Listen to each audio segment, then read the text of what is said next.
कहते हैं गलत काम का गलत नतीजा। ऐसे में जिन भारतीय नागरिकों ने अमेरिका जाने के लिए अवैध और गलत रास्ता चुना था, उन्हें अब जबरन वहां से वापस आना पड़ रहा है। आज दोपहर करीब 1:55 पर अमृतसर एयरपोर्ट पर अमेरिकी सेना का C-17 ट्रांसपोर्ट एयरक्राफ्ट उतरा। इस प्लेन से अमेरिका ने 104 हिंदुस्तानियों को वापस भेजा है। इस विमान ने अमेरिका के टेक्सास के सैन एंटोनियो से 4 फरवरी की सुबह 3 बजे उड़ान भरी थी, यानी कि करीब 35 घंटे का सफर तय कर 104 अवैध अप्रवासी भारतीयों के साथ ये प्लेन आखिरकार अमृतसर पहुंच गया। डोनाल्ड ट्रंप के दूसरे टर्म में अवैध भारतीय नागरिकों का ये पहला डिपोर्टेशन है। इसमें गुजरात के 33, हरियाणा के 33, पंजाब के 30, महाराष्ट्र के 3, यूपी के 3 और चंडीगढ़ के 2 लोग शामिल हैं। इनमें कुछ महिलाएं और 8-10 साल के बच्चे भी शामिल हैं। पंजाब, हरियाणा और चंडीगढ़ के जो लोग हैं उन्हें बाय रोड घर भेजा जाएगा, जबकि गुजरात, महाराष्ट्र, उत्तर प्रदेश यानी कि जिन लोगों को काफी दूरी तय करनी है उनको बाय एयर भेजने की तैयारी है। इससे पहले इन लोगों का मेडिकल चेकअप होगा और दस्तावेजों की पड़ताल भी कर ली गई है। अमेरिका से जिन लोगों को डिपोर्ट किया गया है उन्हें पुलिस कस्टडी में उनके घरों तक पहुंचाया जा रहा है। आप इस वक्त देख सकते हैं ये पंजाब के जो 30 लोग आए हैं उनको अलग अलग जो जिलों की पुलिस है वो इस वक्त अपने साथ गाड़ियों में लेके निकल रही है और इन लोगों को उनके घर वालों के सुपुर्द किया जाएगा। इन लोगों के जो परिवार हैं जो पंजाब के अलग अलग इलाकों में, वहां पर इन लोगों को हैंड ओवर किया जाएगा।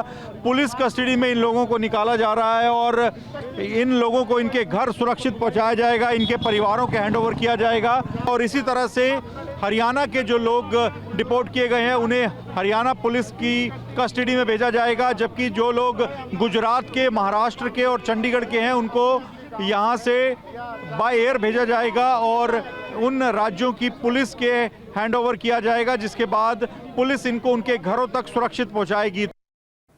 बताया जा रहा है कि अमेरिका से जबरदस्ती भारत भेजे गए अवैध अप्रवासियों के हाथ में हथकड़ी और बेड़ियां लगी हुई थी। इतना ही नहीं, इस फ्लाइट में 104 लोगों के लिए सिर्फ एक टॉयलेट था।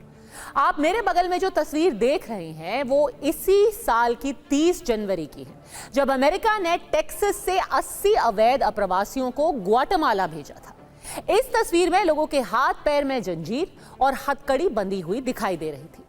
ट्रंप अवैध अप्रवासियों को एलियन और अपराधी कहते आए हैं। इसी वजह से अमेरिका से अवैध लोगों को चार्टर्ड फ्लाइट की जगह सैन्य विमान से डिपोर्ट किया जा रहा है।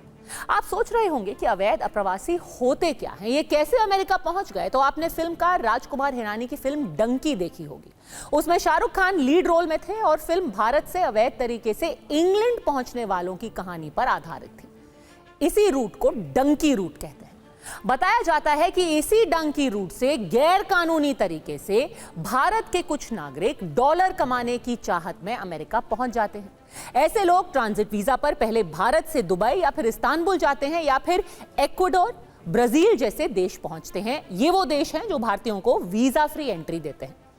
अमेरिका पहुंचने का तीसरा रास्ता Colombia, Panama, Costa Rica, Nicaragua, Honduras और ग्वाटेमाला होकर मेक्सिको पहुंचना है। फिर मेक्सिको बॉर्डर से ये लोग अवैध तरीके से अमेरिका के अंदर दाखिल होते हैं और इस दौरान आपने कई बार सुना होगा जगह जगह पर इन्हें अपनी जान जोखिम में भी डालनी पड़ती है।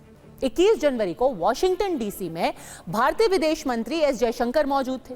उन्होंने अमेरिकी विदेश मंत्री मार्को रूबियो से मुलाकात की और उसी वक्त रूबियो ने इस अवैध भारतीय प्रवासियों का मुद्दा उठाया और जयशंकर ने जवाब दिया कि हम ऐसे लोगों को वापस लेने के लिए तैयार हैं अगर वो अधूरे और बगैर दस्तावेज के अमेरिका पहुंचे हैं तो हम उनको वापस ले लेंगे।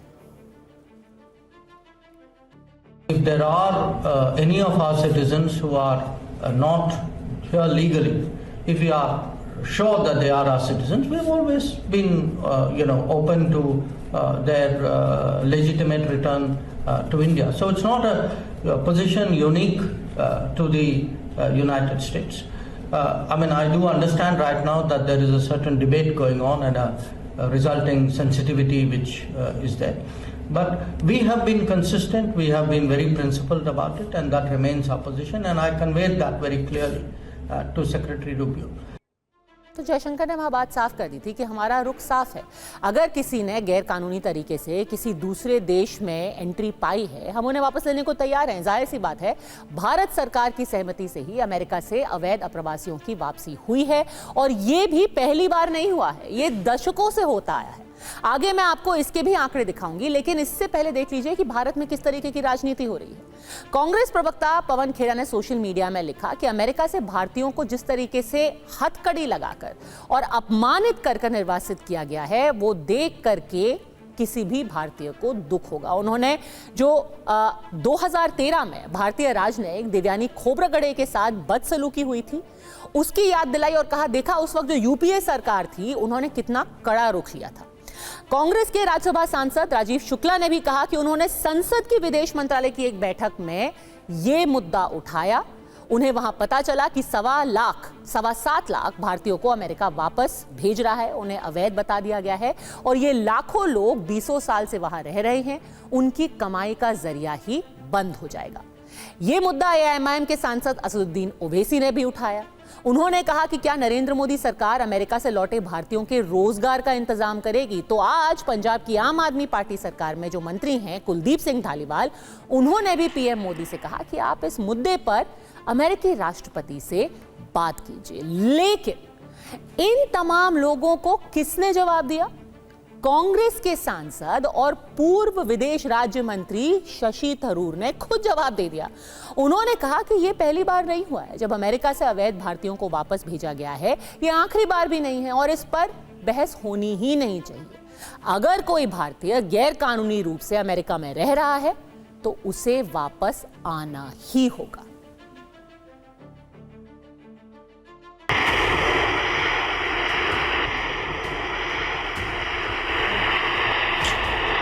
Come to USA, sir. Pew Research study has said that 7.25 lakh unauthorized immigrant Indians are in USA and 18,000 are in final list for removal.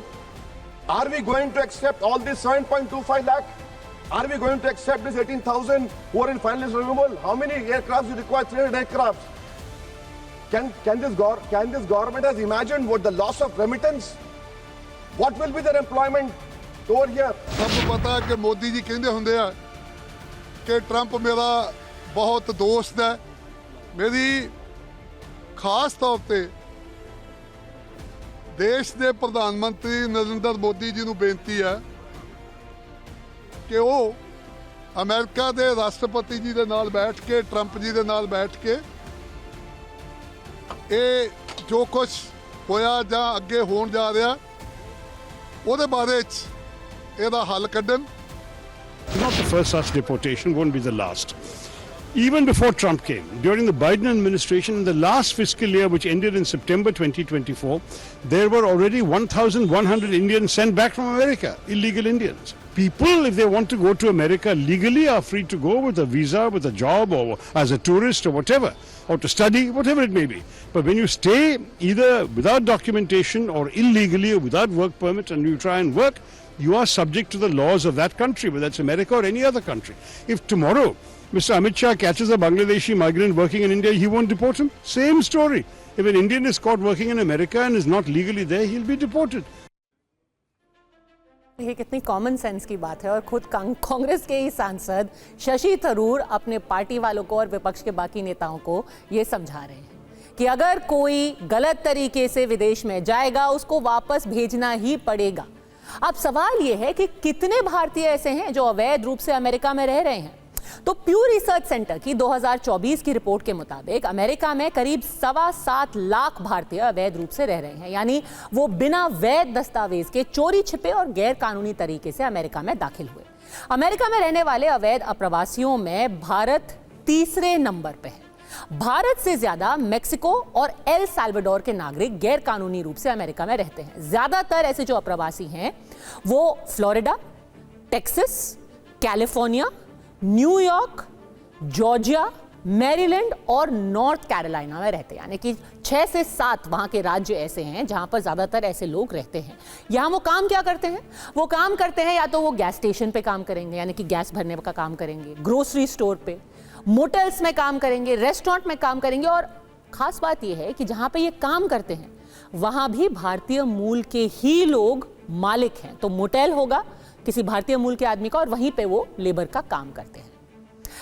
इन्हें वहीं से वापस भेजने में ट्रंप से पहले की सरकारों ने भी काफी बड़े बड़े अभियान चलाए हैं। इनमें जो बाइडेन की सरकार के दौरान तो 2021 से 2024 के बीच भारतीयों को वापस भेजने में 400% का इजाफा देखा गया था। यानी कि जो लोग आज कह रहे हैं कि देखिए डोनाल्ड ट्रंप ने अपने दोस्त मोदी को क्या झटका दिया है, डोनाल्ड ट्रंप से कहीं ज्यादा लोग जो बाइडेन ने वापस अमेरिका से भेजे थे सिर्फ इसलिए क्योंकि वो गलत तरीके से अमेरिका में दाखिल हुए थे और इल्लीगल तरीके से वहां रह रहे थे। क्या अमेरिका में एक ही साल में 7.25 लाख भारतीय एक साथ पहुंचे गए? जाहिर सी बात है ऐसा तो हुआ नहीं होगा। जर्मन डेटा प्लेटफॉर्म है स्टैटिस्टा, वो हमें क्या बताता है? इसके मुताबिक अमेरिका में अवैध भारतीय नागरिकों की संख्या में लगातार बढ़ोतरी देखी गई है। 1990 से यह सिलसिला जारी है। 90 के दशक में यह संख्या करीब करीब 30,000 थी। फिर बात करें अगर 1995 की, यह बढ़ करके 1,20,000 हो गई। 2000 में यह संख्या पहुंची 2,40,000। 2007 में और बढ़ी 3,25,000 हो गई। 2009 में 3,50,000, 2012 में 4,50,000, 2014 में यह संख्या बनी 5 लाख तक। जबकि प्यू रिसर्च सेंटर के मुताबिक अगर हम बात करें 2022 की, तो अमेरिका में रहने वाले अवैध भारतीय नागरिकों की तादाद 2022 में 7,25,000 पर पहुंच गई। यानी कि जैसे जैसे दिन बीतते गए लोगों की संख्या भी बढ़ती गई। आप देख सकते हैं कि कैसे 32 सालों में अमेरिका में अवैध भारतीय नागरिकों की संख्या लगातार बढ़ी है। ऐसा भी नहीं है कि ट्रंप शासनकाल में ही अमेरिका से अवैध भारतीय नागरिकों के खिलाफ एक्शन लिया जा रहा है और अचानक उन्हें खदेड़ा जा रहा है। पिछली सरकारें ऐसा लगातार करती रही हैं। बराक ओबामा के पहले टर्म में सालाना 340 लोगों को भेजा जाता था। यानी कि उनका जो 4 साल का टर्म था उनमें 1,280 अवैध भारतीयों को बराक ओबामा ने वापस भेजा। तो ट्रंप का जो पहला टर्म था, उनका फर्स्ट टर्म, उसमें हर साल 1,250 यानी कि 4 साल में 5,000 ऐसे इंडियंस को वापस भेजा गया है। जबकि जो बाइडेन की बात कर लें, उनका 4 साल का जो शासन था उसमें करीब करीब 2,500 ऐसे इल्लीगल इंडियंस को अमेरिका ने जबरन वापस लौटाया है। बहुत सारे लोग इसे मोदी सरकार की विदेश नीति की नाकामी लगातार बता रहे हैं, जो न सिर्फ जानकारी का सबसे बड़ा अभाव बल्कि सच में मुंह मोड़ने जैसा भी है। सच ये है कि हमारी विदेश नीति का ये हिस्सा रहा है